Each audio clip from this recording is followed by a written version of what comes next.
The Right. point behind the article I'd written and some of the workshops that I've done on the topic is really looking at this idea of the 4 points of employee connection. Every employee, doesn't matter what your role is, doesn't matter what size your organization is, every single one of us is navigating 3 questions. Or sorry, every single one of us is navigating 4 questions. The first of those is, what do I Hi, I'm your host Vishesh, five-time founder and CEO at Waylabs, building Neo voice control for your computer. See what's next at vishesh.space. I'm joined by Justin Robbins.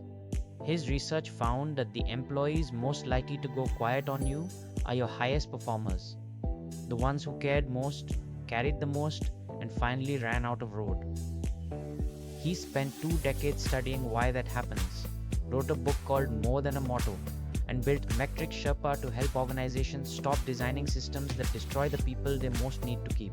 Hey, hi Justin. Thanks for joining me on the podcast. Hey Vishesh, great to be with you today.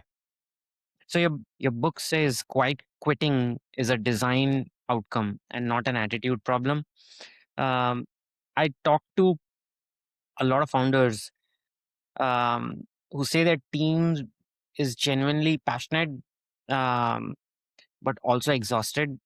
These are these two things compatible, and what's going on there? Yeah, let's maybe take a step back on why even talk about quiet quitting as a book, especially for someone who a lot of my background was customer experience, Vishesh. And I think I found myself and I saw it in a lot of my teams, the thing you just asked about. What is going on with my highest capacity people, the ones who care a lot about the work that we're doing? They show up to do extra things, and yet they seem to be the ones who care the most are also kind of silently resigning themselves inside of their day to day. And so I started to study what's happening in organizations to create this feeling of disconnection in all employees, not just the high performers and the highest engaged ones. And what I realized is that for so many organizations, we're undermining our own efforts. And that can happen a lot of ways, and you and I can spend some time talking about that today. But to the point of your question, hey, you've got a lot of people who care and they give a lot of effort. Can quitting still exist? And yeah, absolutely. In fact, my research and my time with organizations has found that's where it's most likely to occur. It's not in the people where they're obviously never cared in the first place. It's often the people who care the most and have carried the burden the longest that are most prone to quiet quitting. And so, what seems to be the reason for people who, or are they just burnt out? Yeah, at the most basic level, it's a disconnect between promises and practices. We say one thing and then we do another. That can Right. manifest in a lot of different ways. In fact, when I studied the organizations that do this really well, they do a great job of connecting what they say to what they do. I actually found that there were 6 different ways that they enabled success, and they enabled that sense of connection and purpose and joy and fulfillment inside of their workforce. So it's not just one thing, it's often little things that compound and erode the sense of connection in that employee over time. That's really what it is. It's a bunch of small compounding things, not this big one-time moment that creates this disconnection in the workforce. So, like a lot of startups do this, what we call in the startup world a value doc. They will Founders will build, or the early team will build a value doc, which was really, I think, popularized by Netflix to a large degree. And many of them know it's not working. And like you said, whatever is said in that value doc is not followed. How much of a cost is it having a value doc that nobody lives by? What does it cost operationally and on the P&L? Yeah, look, writing values is easy, living them is hard. That's just kind of the truth of the matter when we look at what's happening here. And I want to break down your question in 2 parts. The first is, what is the cost of doing that exercise? And I could maybe argue, what is the cost of not doing that exercise? We all need a North Star. We need to understand what matters. What do we want to be known by? How should we think, operate? What does best look like for our business. And so I don't think that value documents are inherently wrong, but I Hmm. think the mechanics behind them are often missing. And if I think about how that shows up in terms of cost, positively or negatively, again, I think it can show up in a number of different ways. When I break down that connection between purpose and practice, I mentioned the 6 things that I observed. The very first thing I noticed in organizations is that they're really good at resolving what matters. They provide clarity on what wins when priorities collide. And that's often probably the first mistake I see organizations making is they believe that people are already clear. They already understand, and that's just not the case. And so in terms of what can that cost? Well, I mean, people are confused. They make bad decisions that can cost time. There can be missed revenue opportunities. There can be waste in terms of effort. There can be poor business decisions. There's all of these dominoes that fall out just by a lack of clarity and a disconnect between what leaders say or wrote down and then what gets operationalized at different individuals in the organization. It doesn't matter if that's a 5-person organization or a 5,000-person organization. The minute you add one person to the conversation, the idea starts to skew. I've been part of businesses as a single founder and then added 1 employee to 5 employees to 15 employees. And I can tell you that with every person, it just incrementally starts to drift a little bit to one side or another, and it gets left to interpretation. So for me, the very first part to start is clarity and assume that it will leak, that it will degrade over time, and we need to be persistent in how we communicate it. We have to be intentional about how we position trade-offs in the organization. Otherwise, everything else will start to fall. So there's lots of other places where cost shows up, but for me, it really starts at the most basic level of clarity. What did we write down? But then what does it actually look like in practice every single day?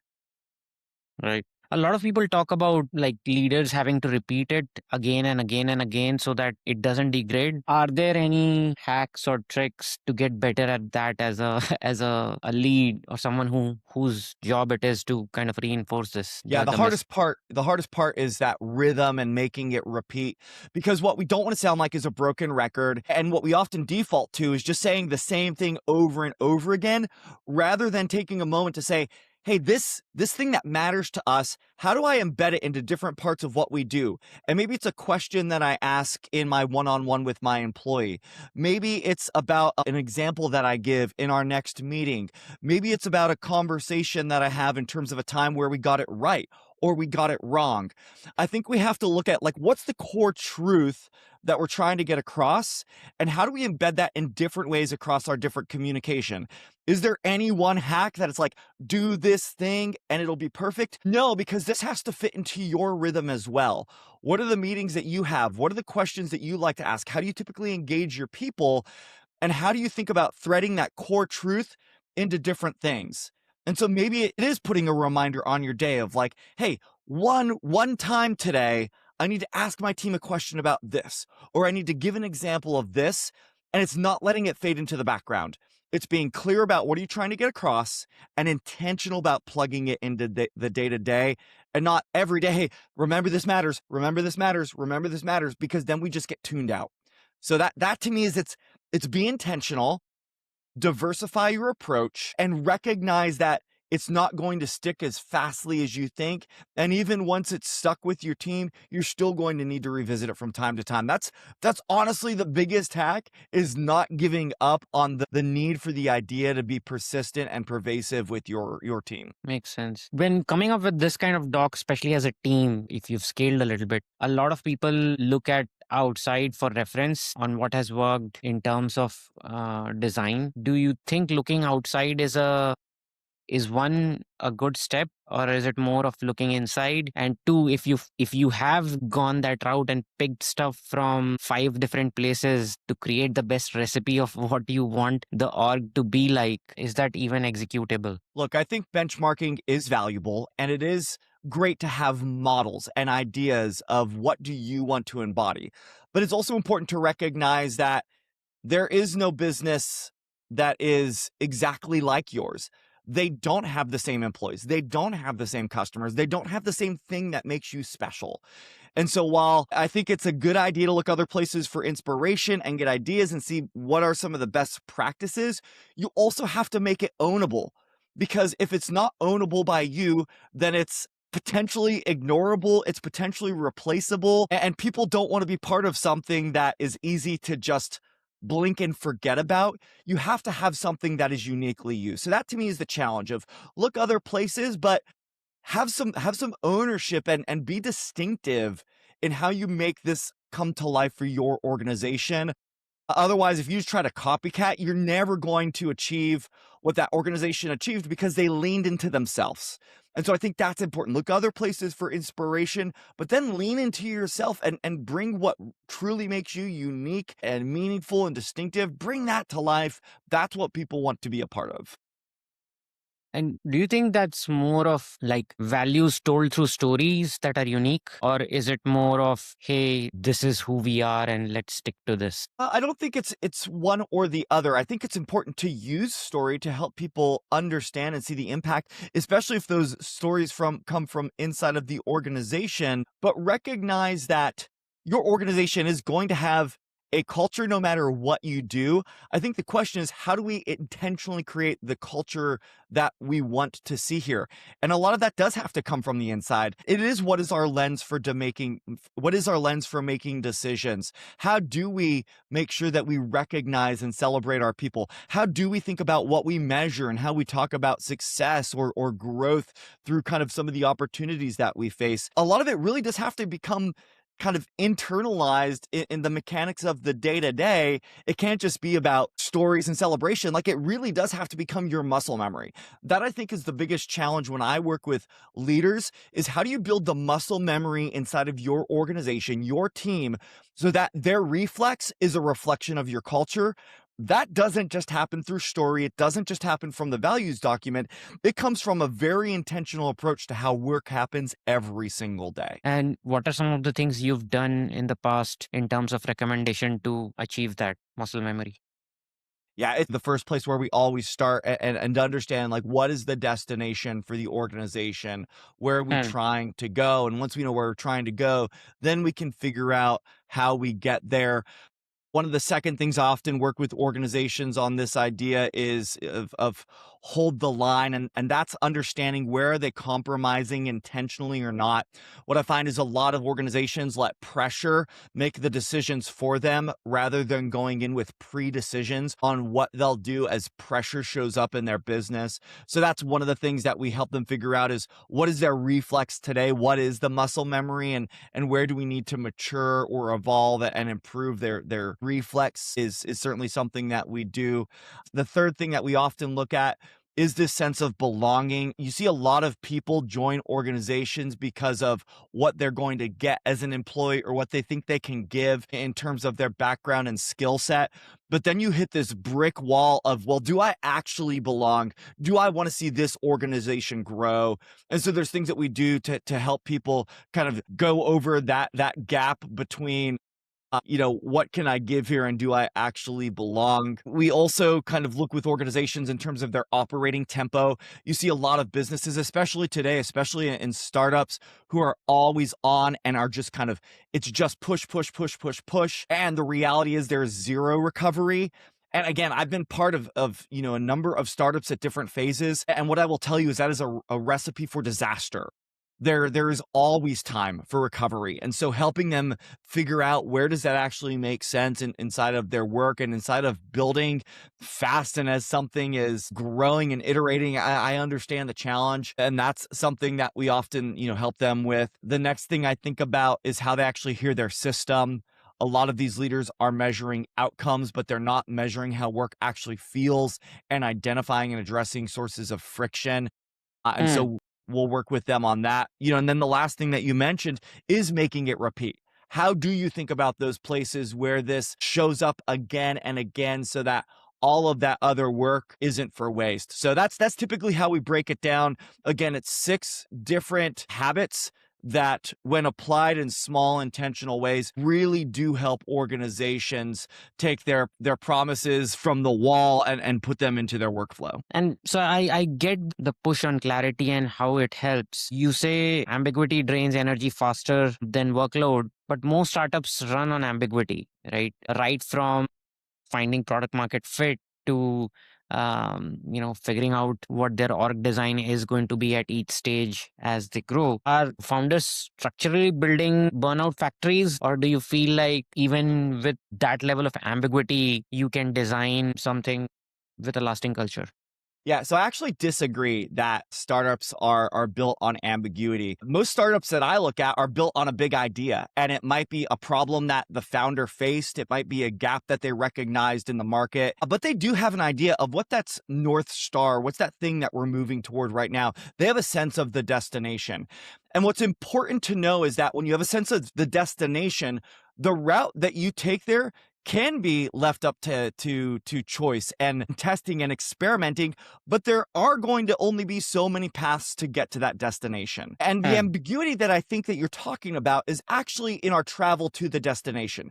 And this is a place of experimentation. It's a space where we can innovate. It's a space where we can explore. And I actually think people thrive in those environments when they understand what they're moving toward. Now, we may certainly make discoveries as founders that say, hey, that destination that we thought turns out it's a little bit different, but then we realign our team and we get back into that place of exploration. I'm talking about we've never clarified where we're going in the first place. And then that is a burnout factory, because what is that ambiguity all about? It's meaningless. It doesn't have a purpose. So I would challenge that ambiguity isn't the problem. What is ambiguity? Why does it exist, and what is it moving towards? And so if you haven't defined the end state, yeah, you're building a burnout factory. But if you've designed the end state and then you've given your people freedom to explore, I mean, that's part of the brilliance of building is enabling that environment. So that's maybe where I'd push back on the idea of it's not about ambiguity as the entire operating factor. But I do think clarity on what matters most and where are we going, that's where I see it start to get organizations moving in a bad direction.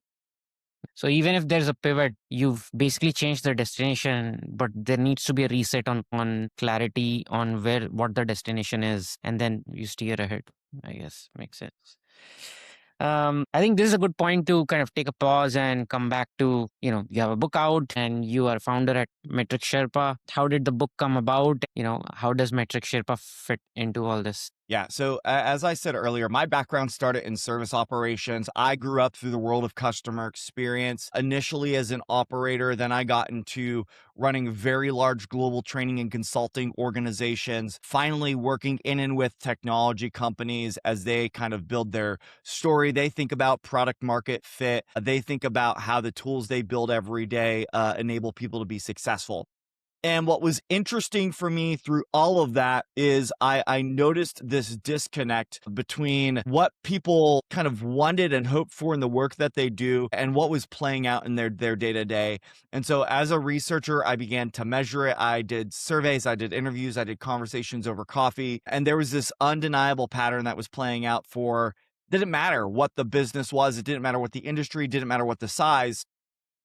For most organizations, work was working against them. And that then led me to study, well, what about the organizations who get this right? And what I realized was some of those habits that I talked about. And the book was really a manifestation of that. It was taking the research, it was taking my own lived experience as an operator, it was taking some stories, but most importantly, the habits and the principles that I discovered that enable any leader to better connect what they promise to what they practice every day. Because when we don't, it is robbing people their sense of purpose, of joy, of impact. And so they realize that, like, the system around me has stopped caring. So why should I? The book is really a hope to combat that. Metric Sherpa, I founded a few years ago as a research firm. Primarily what we do is we research topics related to customer and employee experience. We build tools, resources, programs that often are leveraged by both technology companies, investors, event organizers, and operators themselves to better live out what we say matters when it comes to our customer and employee experience. But at its core, Metric Sherpa is a research firm and has been a muscle behind a lot of what I've done over the years. The book, honestly, though, is a tool. It's a tool that I wish I had when I was wrestling this problem with teams. And it's one that, as I talk to so many operators today, has been a meaningful resource for them to kind of put into words what they've been feeling for a very long time. Interesting. And so the book describes a pizza party problem, or was it an article or was it part of the book? The pizza party problem. Yeah, pizza party problem is actually a session I've done a few years ago. I did write an article on it. You wrote And it's kind of this disconnect between rewards and recognition inside of our organizations. And so, do the lessons apply to all sizes of organizations? And if yes, can you, tell us back the story and what can we learn from it? Yeah, the pizza party problem is really just an example of what organizations often do to recognize employee performance. And the point behind the article I'd written and some of the workshops that I've done on the topic is really looking at this idea of the 4 points of employee connection. Every employee, doesn't matter what your role is, doesn't matter what size your organization is, every single one of us is navigating every single one of us is navigating 4 questions. The first of those is, what do I get? What do I get is often the most basic thing that's answered, honestly, during the interview process or as I look at your job description. It's, what might my hours be? What will my pay be? What are the benefits? What's the package in terms of tools and resources or training? Right? Those are all of the what do I get questions, kind of is the bottom of the pyramid here. Second question every employee is asking is, what can I give? What can I give? What can I give is a question of my background, my experience, my training, my knowledge. What do I bring to the table? And what's that I think I might be able to have here? Do I see this as a fit for what I bring to the table? And so that's kind of the second layer of the pyramid. And what's interesting, if you think about those 2 questions, a lot of those are figured out before I even start or in my very early weeks and days of being part of a team. What do I get and what can I give? It's pretty clear. I don't have to figure it out. There isn't usually a lot of ambiguity there. There may be some things that I expect that I'll get in terms of training and tools or resources that might not match my expectations. That's a different problem. But then as I start to mature, I do ask this third question of, do I belong? And belonging is a different question from what can I give, because this is really like, are these my people? Is this a place that it makes sense for me to give my best? I can bring me to a lot of spots. Is this the spot that actually is the right one? And but belonging is a different question. And I don't know that before I start with the organization. That takes time for me to really understand. Right. And then the last question here is, how do we grow? This is now where I'm fully engaged, discretionary effort. I'm thinking beyond myself and what does it really mean for this organization to succeed? And again, it doesn't matter how many people you are, like getting to that level is not a guarantee. I may be excited because I think I'm going to get, potential like stock option if this were to be really successful one day, or maybe the work-life balance you're giving me is incredible, or that the title is great, or this is an opportunity for me to solve a problem I've never gotten to solve before. But belonging and then how do we grow still isn't a sure thing. And so if we go back to the pizza party problem, we don't do a lot to address belonging and kind of that highest level of engagement. We do a lot to say, well, we're going to give you an award or we're going to do this, but we don't invite people in, I think, in the right ways. And because that's what it really gets to the root of do we understand that those are the 4 questions our people are asking? Are we intentionally engineering how we're engaging people in thinking through those questions as part of their time with us? And do we have the right mechanisms to celebrate and to engage our people? Or are we just kind of throwing carrots out and saying, hey, great job, you pushed through this, awesome work. And we're not actually looking at like, is this sustainable? Is this meaningful? Is this going to get us to the place we really want to go? Or are we just kind of doing these superficial actions? That's really the ethos, the core behind the work, the research, the different things that I've done on that particular topic. Yeah, I remember 6, 7 years ago, there was a platform, I think it might be still around, called 15.5, which basically integrated with your Slack, and you could just give high fives to people as they achieved stuff. And it did, after a week or so, it did start feeling pretty artificial. What do you recommend the organizations you work with? How can you not make it monotonous like that and kill the effect of appreciation? And two, how do you engineer belonging or people feeling that they belong to the org?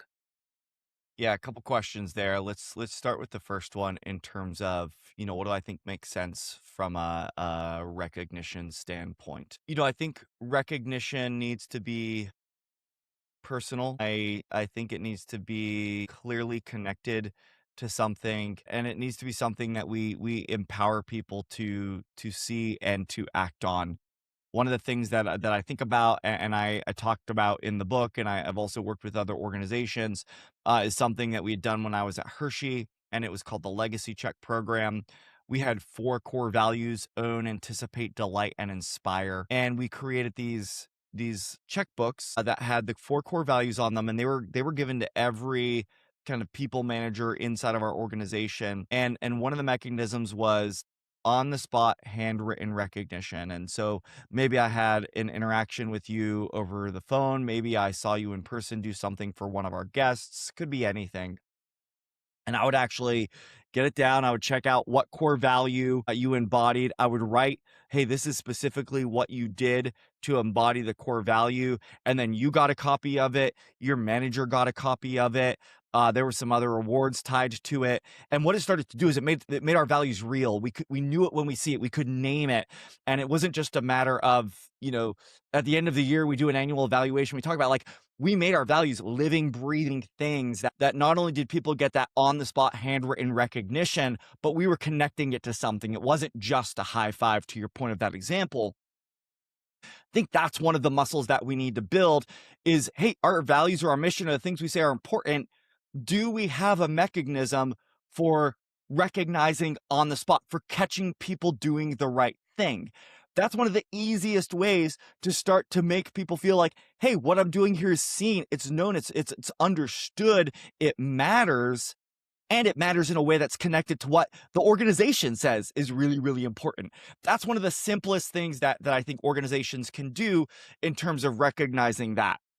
I think from a cautionary standpoint, though, don't recognize heroics when they are fixing processes or flaws in your system. And what that might be is, hey, we had this issue and they came to the rescue. It's great that they came to the rescue, but the real problem is that the system broke. And we have to make sure that we're not having our people pay the tax for broken systems and not going after the broken system. So it's important to say, hey, you did a great job, but I think it's even more important to say, but really, you shouldn't have had to do it in the first place because we made a mistake. And that's one of the places that I think organizations, they don't do that. They recognize the heroics, but they don't own the problem that led to it. And that's another way that if we want to build culture, we want to build engagement, we've got to recognize that there's sometimes 2 sides to that equation. And what are we doing to recognize and to own and address some of those things? Then maybe to the broader question here of, how do we make this real and meaningful and scalable? It's not a one-time meeting. Like, this is something that if you haven't gotten this from me, it's intimate, it's personal. You have to sit down with your leaders. Your leaders have to sit down with maybe the leaders reporting to them. This doesn't happen from just the top. It doesn't happen one time. The organizations who do this, they really recognize that this is a movement that must happen inside of their organizations. People have to say that it matters. They have to recognize it. They can't just go on repeat and just try to get through the day, because when we get through the day is going to get to us. And that's like really simple stuff. And again, like, I get really passionate about this because it matters and it's not overly complicated, but we've got to be intentional. And if we're not intentional, like, it's just going to go sideways. Like, we have to recognize that every single one of us, doesn't matter where you're at in the organization, you have the ability to make decisions about some of these things. There's a lot that you don't get to decide, but you get to decide in a moment, hey, am I going to take an opportunity to recognize this person for doing something that actually matters to our business? Makes sense. So it's not just plain kudos, but when somebody, especially when somebody lives a value, trying to encourage those moments instead of just giving a high five on solving crisis. Yeah, it's superficial. Yeah. Look, there's a lot we can go here in terms of like we can't ignore our top performers. Like there's a lot that we need to do, but we have to recognize that recognition isn't just attaboys. Like that is not the way that you get people to be part of a culture where they feel like I belong. I'm making a contribution. This all makes sense to me. That it's so much is superficial. So we shouldn't be surprised when people just start to ignore and not want to be a part of it. Yeah, makes sense. Um, and so moving on to some of the customer experience research that you published, you found 86% of companies believe they're trusted by customers, but 44% of customers agree. That's a big divide. You can call it a hallucination. How does an entire leadership sit in a room, look at their data, and genuinely believe something that is factually wrong? Yeah, so the research you're talking about, we had looked at several thousand consumers and their thoughts and feelings about their interactions with brands, and then we looked at several thousand business leaders and what they thought consumers might think and feel. What's important to know about the stat that you called out is I think a few things. One, inside of organizations, depending on what we have classified as good enough, there's a lot of insight that we just ignore. If numbers seem to be okay, or if we don't have insight kind of surfacing that's telling us a different story, there's a lot that happens that never reaches it to the top levels of the organization. I think that's maybe the first thing to recognize in terms of voice of customer insights, experience reality. There's a lot that just gets glanced over in the sake of mediocrity. Like I'm going to call it what it is. Like that's kind of a part of it. And so if people are still spending money, if they're still showing up, if churn's not that bad, or new accounts are greater than the accounts that we're losing, there's an attitude of we can just ignore it. We're Right. growing more than we're shrinking, so it's fine. Or revenue's where we hoped, it's okay. Meanwhile, what it really shows is that consumers, they're relatively indifferent. And so I think that means a lot of organizations are easily disruptible. And I think it's at a point in time where customers are realizing that as I have more choice and option, like, no, I really don't believe that these businesses have my best interest at mind. Now, it Hmm. may mean I'm still doing business with them for a few reasons, but I don't trust them. And I think that's the important part to know is like, just because they're interacting with you, they may not trust you. And that could come back to bite you depending on, an issue that happens in your business, a new entrant that comes into your market. And so that to me is the biggest tension of recognizing that like ignoring consumer trust with your brand is maybe not a best practice. Like it may work for right now, but I really don't believe that the organizations that are going to have long-term durable growth are going to be leaning into an attitude of it's okay that our customers don't trust us. Right? Call me crazy. I've only been in this business for a couple decades, but like it doesn't feel like it's going to work out for the organizations that have an attitude of indifference. Right. And so for the group that was in that research, how were they measuring, and are there recommendations you have on how should one measure customer experience? Yeah, so I think the first part of the question is how are they measuring customer trust? And what we recognize is that a lot of them weren't measuring customer trust. They might be looking at revenue or satisfaction rates or churn rates, but actually looking at this question of do our customers trust us? A lot of organizations don't know how or why or don't go after that question. And the challenging part is it would be difficult for a lot of organizations to ask that question because customers may not tell them the truth. So that's actually a really like difficult slope there. But what I do know is that a lot of organizations are very fragmented and siloed in how they look at understanding the entirety of their customer's journey with their brand. Voice of customer is often different from the service team, and you've got sales and service often working in conflict with each other. And marketing, sales, and service are incentivized for different reasons. And so I see a lot of dysfunction inside of organizations where teams really are competing against their own best interests. And to me, the question of trust really comes more to, is your own house in order? Or do you have leaders to the point of one CEO that if I got in them a room and had to make a decision, it would be an all-out turf war? And what I've recognized is that for a lot of organizations, internal politics and policy and just institutional inertia has put them in a place where it's like, yeah, it's kind of bad. And so we shouldn't be surprised because like we've done this to ourselves. And so my question, I think for a lot, especially the executives in the room, is like this is on you. This is on you. You're tolerating it, and maybe you're going to let the Band-Aids play out. But we're at a point in time where so much is being disrupted. I really do believe that there's going to be a renaissance of leaders who think in a different way, recognize that the way that work has worked for a long time is not going to work as we move into the future. I really do believe that the biggest transformation that we're stepping into has to do with work design more than it has to do with technology. And so I think a lot of organizations are going to be on their heels for a period of time as they recognize that this misalignment they've had between their own functions has worked against them for too long. And as they think about trying to bring in AI or automation, all these things, like it's requiring a level of collaboration and alignment like we've never seen before. I'm excited for it. I think organizations are going to be better because of it. I think customers are going to be better because of it. Employee culture is going to be better because of it. But we've got to recognize that right now, like a lot of businesses just don't have their house in order, and we're going to have to we can't just blow it up. But we've got to make smart, intentional decisions one at a time to start to begin this evolution. And it will take time. It won't happen easily, but that's the core of customer trust. It's not a one-time thing that you can do. It's a fundamental rewiring of how your organization thinks and operates, because that's what's going to build customer trust is consistency over time, alignment between what you say and what you actually do. That will impact your reputation way more than any statement in a shareholder meeting or any all hands. Like all of that is fine and well, but that's not going to be the thing that drives durable success for your organization. So a lot of the trust is stemming from internal problems, is what you're saying, pretty much. Yeah.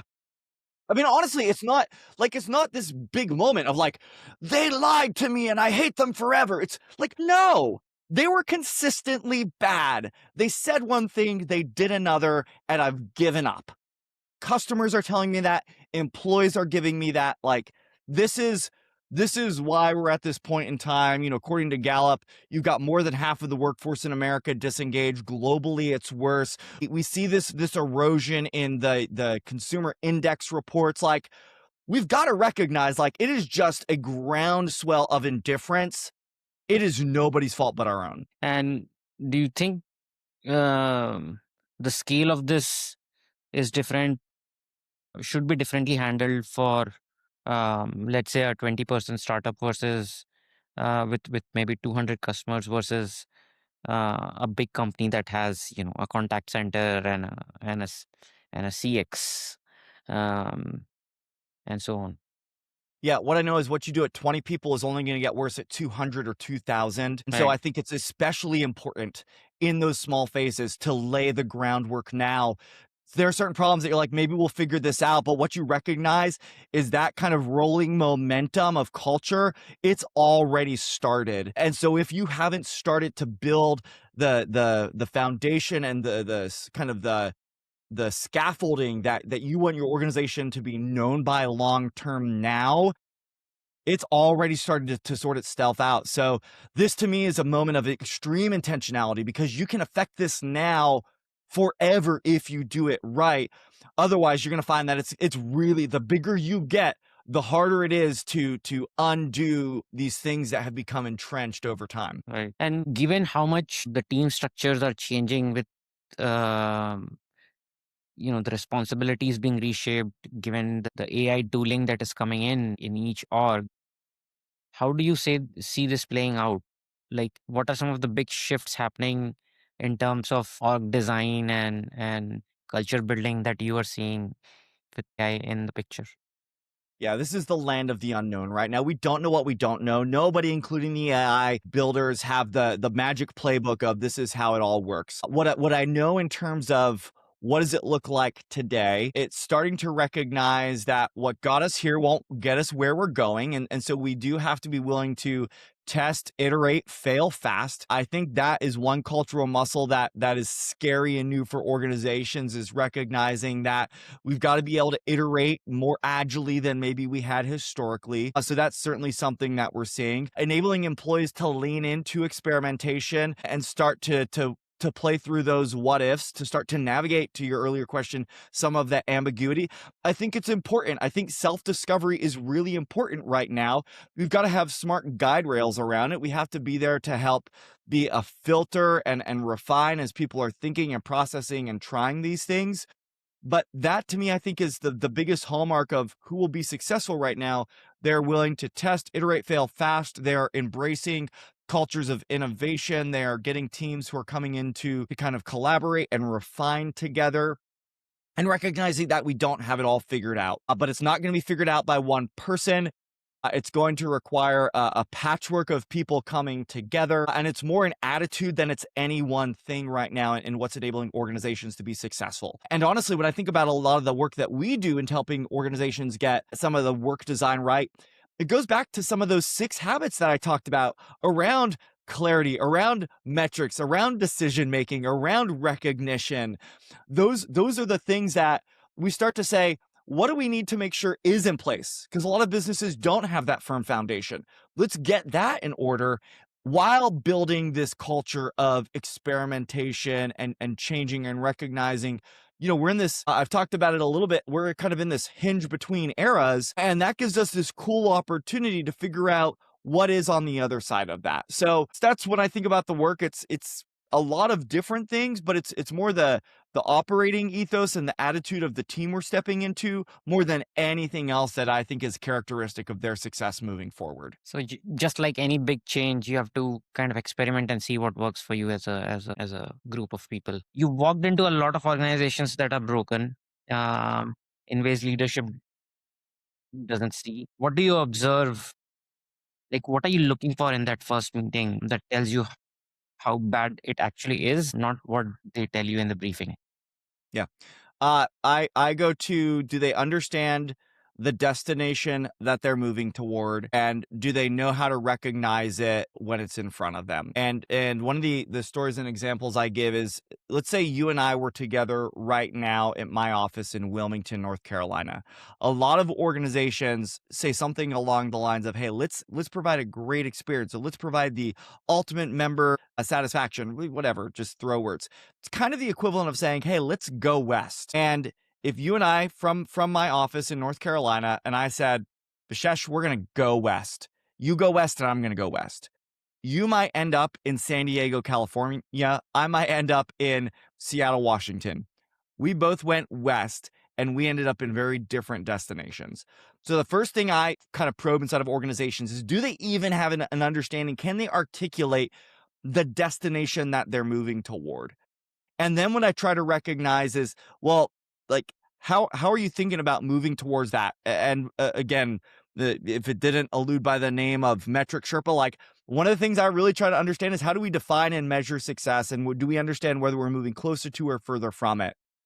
And I find that a lot of organizations, like, they think about outcomes, where they think about reflective measures, but they don't have much that's predictive. That's actually helping them understand, are we getting closer to this? So a lot of those early conversations and discovery for me are across the team. Do people have clarity on the destination? Are there metrics in place that are actually helping them see how the business is operating, to see where friction is playing out, to understand where there is momentum or where there's inertia? And do the individuals, like, do they feel connected to it?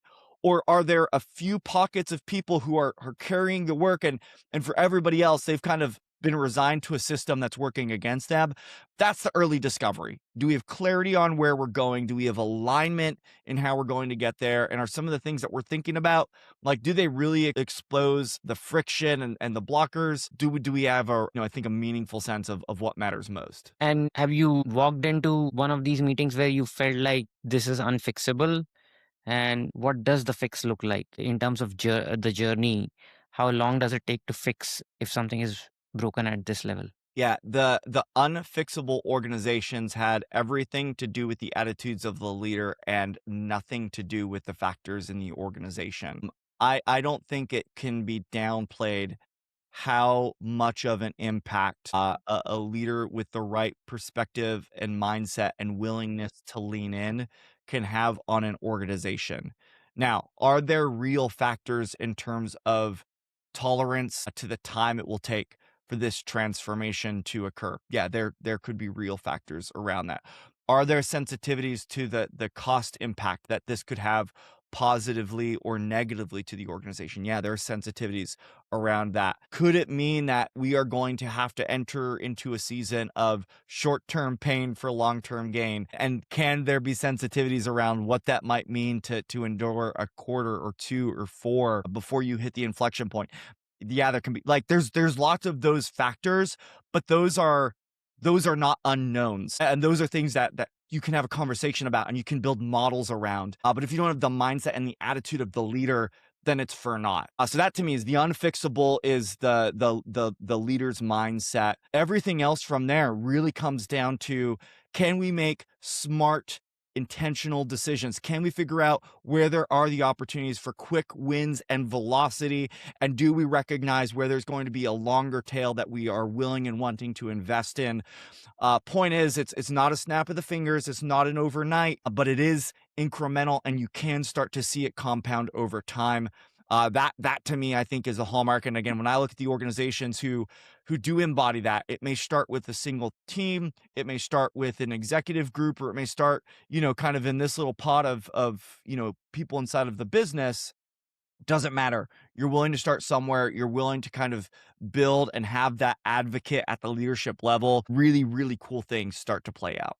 What are some of the early signals people should observe to kind of red flag that there is this need to either get some help from outside or even from within, but we do need help because we have a problem at a Yeah, cultural I level? think I think for most people, we can name the spot where work is working against us. Maybe not you individually, but maybe your department, maybe one of your direct reports. I think the first question is really just asking that question of, where is work working against us? Spending some time thinking about, like, what is the potential impact of this? Why is this tolerated in the first place? Often you start to dig into some of those things and you can realize that this is having a bigger impact than maybe you even initially thought about. Quite candidly, a lot of leaders, like, they come to us because they had that aha. They said, "Hey, we either don't have the time or we've been spinning our wheels and we can't figure out what's causing this, but we know work is working against us. We know it's holding us back from achieving what we believe we can achieve, and so help us get there."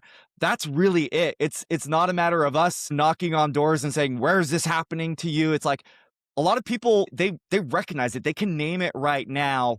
And if they've tried to go after it and they've been unsuccessful, or they want to go after it and they've got too much on their plate, that's typically where we're seeing people come, at least to my team and I, and say, "Hey, we'd love to figure out what it might mean for work to not work against us."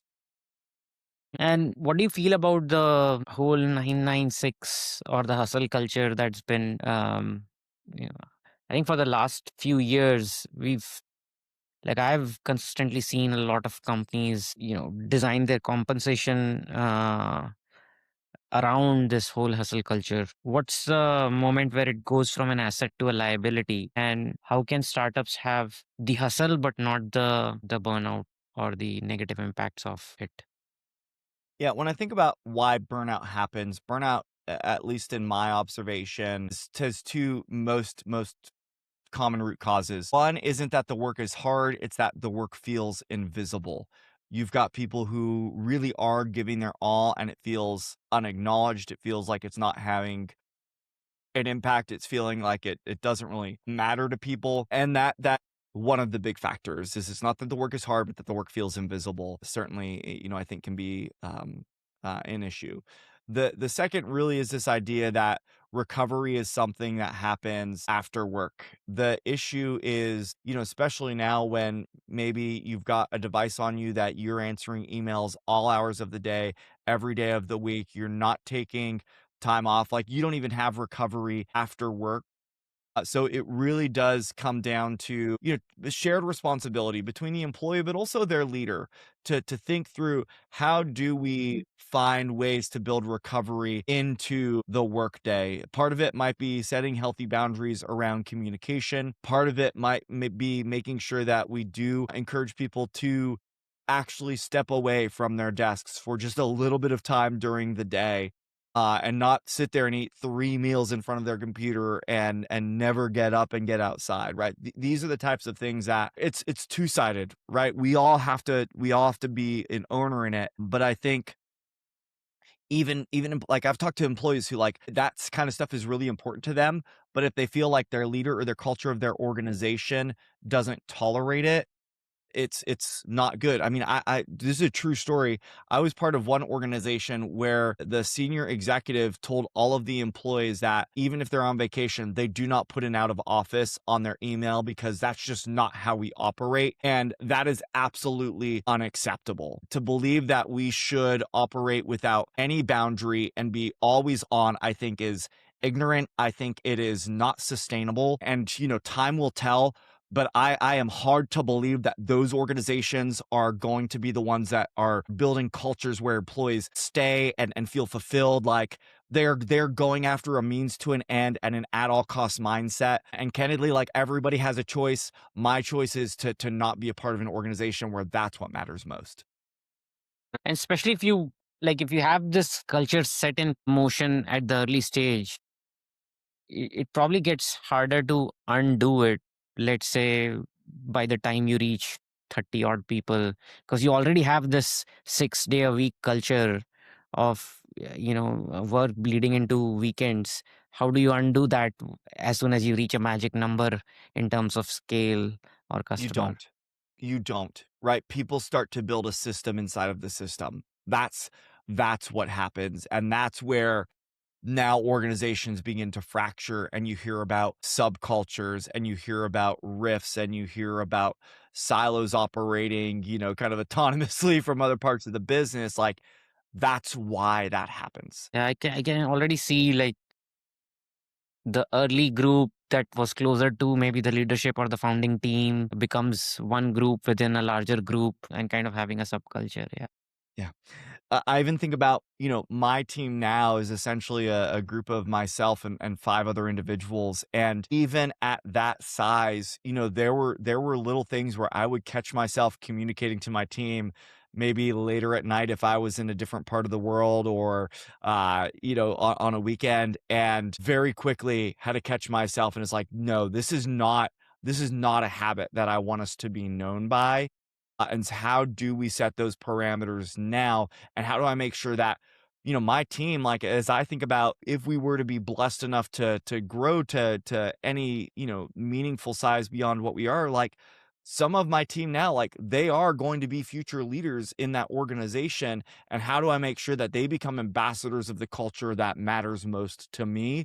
Because that as you start to scale, you need to scale what the founders ethos and mindset and what matters most. And that was, I think, one of the interesting things, even from the book. I was in a diner talking to the owner who is a former, big consultant. And he talked about how the hardest thing for him was this founder's mindset, on a team of, I want to say he had maybe 20 employees working there. It's like, it's hard because what matters to you as the founder really matters to you. And how do you get your heartbeat and mindset into your team? Like that's if you don't do it at the beginning, it's going to be really, really hard to do it at the end. And yes, this might be a good point to talk about where can people find your book and who should be picking up your book. Yeah. Let's start with who should be picking up the book. Really wrote this for anybody who is either a leader of people or kind of operating inside of a business and you feel like, hey, there's a disconnect between our promise and our practices and I want to do something about it. But I really wrote it in mind with these people who are sitting in that tension between what their organization says is important and how work happens every single day. That's who the book is really for. Terms of where you can find it, if you go to morethanamotto.com, we've got some links, but it's available through Amazon, Barnes and Noble, kind of wherever you like to buy books. You can typically get a copy there.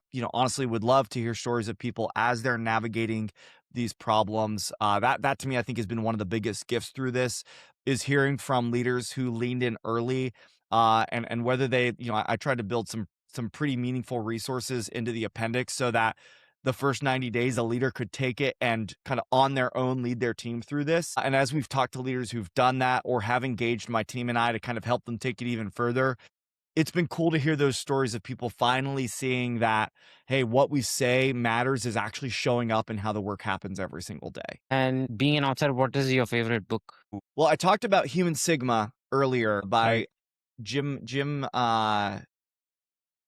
Fleming and John Asplund, I believe, are the authors on that. That to me is, even 15 plus years later, has been really durable. Probably my other two most recent books that I've read that I really liked, The Promise of a Pencil was one that I found really, really meaningful. And Deep Work by Cal Newport, I believe, was the author on Deep Work. Deep Work challenged me in a lot of ways, to the point of our conversation, like actually taking the time aside to get into deep work, I think, is a practice not enough of us are in. And that has certainly, I think, helped me be a better leader and a better builder. What do you do?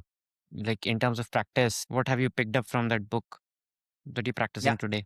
Yeah, one of the biggest things is just actually putting out blocks to do deep work, not letting my day be so disrupted with meetings and trying to patch it in. So one of my big practices is Fridays for me are typically just like deep work days. And I get into it. I, turn off most notifications and just get in to allow myself to really go deep and spend time considering a question, to work on a problem, to pursue something. Really, really just, it's cool stuff has come out of those days just by giving myself the space and permission to step into it. Yeah, I think Friday is a good choice as well, because typically people don't want to have meetings on a Friday. Yeah, I certainly don't. Cool. Well, Justin, it was a pleasure having you, and thanks for taking time joining us here. Yeah, Vishesh, thank you so much. It was great to connect with you today. If you found this valuable, you can subscribe to the show on Apple Podcasts, Spotify, or whatever your favorite podcast app is. See you in the next episode.